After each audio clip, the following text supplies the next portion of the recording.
Symbol लोग के लिए पहुंच रहे हैं, न किसी को जानकारी है। तो जनता सब देखती है, वो देख ली है। जब चुनाव से पहले यह हाल है तो चुनाव के बीच में और बाद में ये लोग क्या करेंगे। इसलिए तय है कि जो 400 पार की बात हो रही है तो बिहार से 40 पार हम लोग करा दें। कांग्रेस क्यों चुप है कांग्रेस? अब ये तो उनसे पूछिए ना कि कांग्रेस की कुछ हस्ती नहीं बची ना। कांग्रेस का क्या बचा है बिहार में? क्या है कांग्रेस का बिहार में, बताइए। कोई वोट कांग्रेस का बचा है क्या? इसलिए मुझे लगता है कि कहीं कोई इस चुनाव में वन वे इलेक्शन है बिहार में, कहीं किसी का कोई जमीन पर कुछ बचेगा नहीं। ज्वाइंट कैंपेन भी कुछ तय हो रहा है क्या? बिल्कुल तय हो रहा है। अच्छा, ज्वाइंट कैंपेन तय हो रहा है। हाँ, जहाँ सारे जो हमारे पार्टी के लीडर हैं या बीजेपी के लीडर हैं या अन्य जो हमारे एलआई हैं उनके लीडर हैं, वो सारा कुछ तय हो रहा है। कितना चर्चा था सीट का, क्या होगा, कौन क्या सीट लड़ेगा, कहीं एक आवाज़ भी सुने आप एनडीए में जिस हिसाब से सीट का बंटवारा हुआ है, कहीं से कोई बातचीत। इसी स्मूथनेस के साथ चुनाव भी होगा, रिजल्ट भी आएगा और केंद्र में नरेंद्र मोदी जी की सरकार भी। लेकिन दावा तो है कि 40 पार कर देंगे इस बार।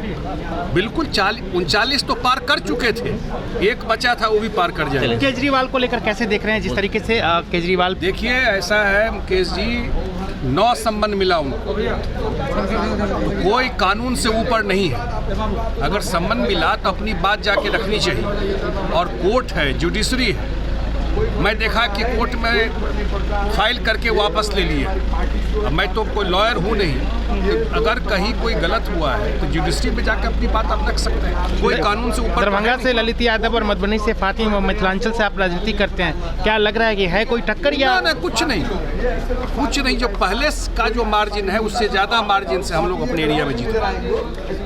संजय झा जी, जेडीयू ने अपने पुराने कैंडिडेट को रिपीट किया है, लेकिन आरजेडी एक्सपेरिमेंट कर रही है। आरजेडी ऐसे उम्मीदवारों को टिकट दे रही है, कहीं ना कहीं आरजेडी के पास कैंडिडेट है नहीं, वो बोरो करके ला रही है इधर उधर से। कैंडिडेट ही नहीं, कहाँ है आरजेडी कैंडिडेट बताइए? कुशवाहा समाज से बहुत जो भी आ रहे हैं बोरो करके कैंडिडेट ला रहे हैं। जहाँ तक जेडीयू की बात है, जेडीयू के खाते में जो 16 सीट आया था उसमें से 12 कैंडिडेट हमारे वही हैं जो पिछली बार हमारे सांसद रहे। 2 जगह हमारा सीट चेंज हुआ, नया सीट आया तो वहाँ पर नए प्रत्याशी हैं, और एक जगह हम लोगों ने चेंज किया और हमारे सीट में 6 ओबीसी समाज के लोग हैं, बैकवर्ड समाज के लोग हैं, 5 अति पिछड़ा समाज के लोग हैं, 16 में 11 ओबीसी और अति पिछड़ा समाज के लोग हैं, 1 मुस्लिम है, एक आपको महादलित है और 3 सवर्ण समाज के लोग, उसमें से 2 महिलाएं हैं। ये 16 सीट हम लोगों ने दिया है। कोशिश किया गया है पार्टी के तरफ से, हमारे राष्ट्रीय अध्यक्ष नीतीश कुमार जी की तरफ से, कि सब समाज का रिप्रेजेंटेटिव, लेकिन जब लिमिटेड सीट रहता है तो उसका एक लिमिटेशन होता है। सब समाज को समाहित करने का कोशिश किया गया है कि सब समाज का जो पार्टी का रूप रहता है उसको उसमें कोशिश किया गया अकोमोडेट कर। जिनका टिकट कटा है क्या उनसे ही बातचीत की गई है आपका? हाँ, मुख्यमंत्री जी ने टिकट तो बहुत का कटा ही नहीं है, एकाध लोग कटा है, सबसे बातचीत किया। पिछले 4 दिन में मुख्यमंत्री जी जो प्रत्याशी है उनसे, जो हमारे अन्य साथी हैं उस पार्लियामेंट में, उन सब साथियों से फीडबैक लिए।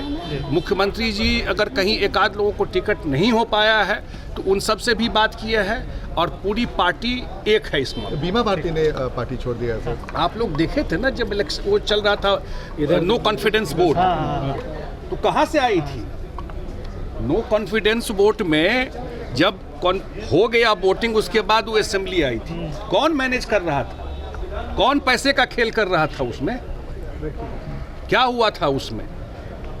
आप सब लोग भी खुद अपने आंखों से देखे हैं। अब टिकटार्थी हैं, टिकट के लिए कहीं गई है, लेकिन उनका बैकग्राउंड उसी समय से पब्लिक के नज़र में था। जब एक सवाल है, अधिकांश उम्मीदवारों को रिपीट किया गया, इसके पीछे कोई खास रणनीति?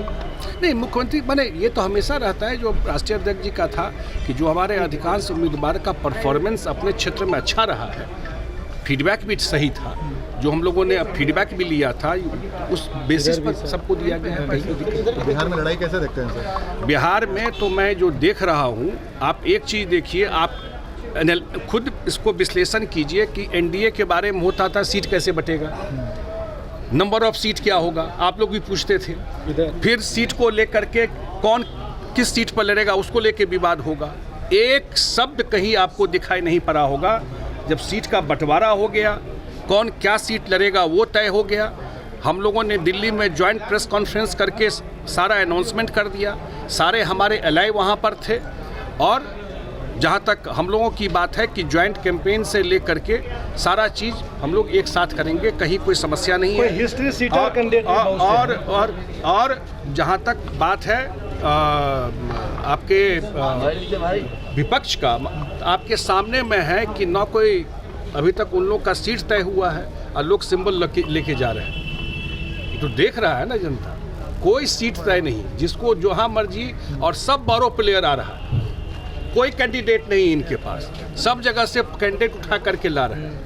ये तो सामने में है, इसलिए मुझे कोई लड़ाई नहीं देखता। सर, आपकी सहयोगी पार्टी बीजेपी की तरफ से लिस्ट कब जारी किया जाएगा? कुछ जानकारी कि बीजेपी, आपकी जो सहयोगी पार्टी बीजेपी, उसके तरफ से लिस्ट कब जारी होगा? कुछ नहीं, मैंने बात किया था, शायद आज ही उनका भी जारी होगा। तो सुना आपने, ये थे संजय झा। संजय झा ने कहा कि हम 39 की 39 तो छोड़ दीजिए, एक जो पिछली बार छूट गई थी उसे भी जीतेंगे। सबसे बड़ी बात है कि पूर्णिया लोकसभा सीट पर पप्पू यादव जो हैं वो लड़ने वाले थे, लेकिन सीट जो है वो पेंच में फंस गई। अब देखना है कि बीमा भारती पूर्णिया लड़ेंगी या पप्पू यादव। क्या पप्पू यादव, जिस पूर्णिया को अपनी लाइफ लाइन कह रहे थे, वो पूर्णिया की सीट पप्पू यादव के खाते में जाएगी, यानी कांग्रेस के खाते में जाएगी, या बीमा भारती को लालू यादव वहाँ से लड़ाएंगे।